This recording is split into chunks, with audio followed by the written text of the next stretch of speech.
YCP అధినేత జగన్మోహన్ రెడ్డి ఆ party senior నాయకులు బొత్స సత్యనారాయణపై మీడియా చిట్చాట్లో మంత్రి నారా లోకేష్ మండిపడ్డారు. జగన్, బొత్స సత్యనారాయణలు అసత్య ఆరోపణలు చేస్తున్నారని తెలిపారు. బాబాయిను చంపి కత్తి తమ చేతిలో పెట్టారని లోకేష్ విమర్శించారు. హెరిటేజ్ సంస్థకి విఎస్ఆర్ ఏవియేషన్ తో ఎటువంటి సంబంధం లేదని స్పష్టం చేశారు. విఎస్ఆర్ ఏవియేషన్ పై వైసీపీ అనవసర రాద్ధాంతం చేస్తోందని ఫైర్ అయ్యారు మంత్రి నారా లోకేష్. 1996లో హెరిటేజ్ ఫిన్లీజ్ సంస్థ స్థాపించగా 2022లో విఎస్ఆర్ ఏవియేషన్ ఫైనాన్స్ తీసుకుందని గుర్తు చేశారు. ఆ రోజు తాము అధికారంలోకి వస్తామని, తమ పార్టీ ఎంపీ ఏవియేషన్ మంత్రి అవుతారని, అజిత్ పవార్ విఎస్ఆర్ విమానం ఎక్కుతారని, అది ప్రమాదానికి గురవుతుందని కలగన్నామా అంటూ ప్రశ్నల వర్షం కురిపించారు. జగన్ చేసే ప్రతి నిరాధార ఆరోపణకి తానెందుకు సమాధానం చెప్పాలని నిలదీశారు నారా లోకేష్.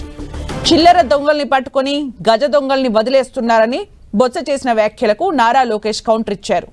జగన్ గజ దొంగ అని బొత్స చెబుతున్నారా? జగన్ను పట్టుకోవాలని బొత్స కోరుకుంటున్నారా అని సెటైర్లు వేశారు. తమపై 6కు పైగా కేసులు పెట్టారన్న లోకేష్ దానికి సంబంధించిన ఆధారాలు ఎందుకు చూపించలేదని నిలదీశారు. తమపై వైసీపీ వాళ్ళు పెట్టినవన్నీ తప్పుడు కేసులన్నారు మంత్రి నారా లోకేష్.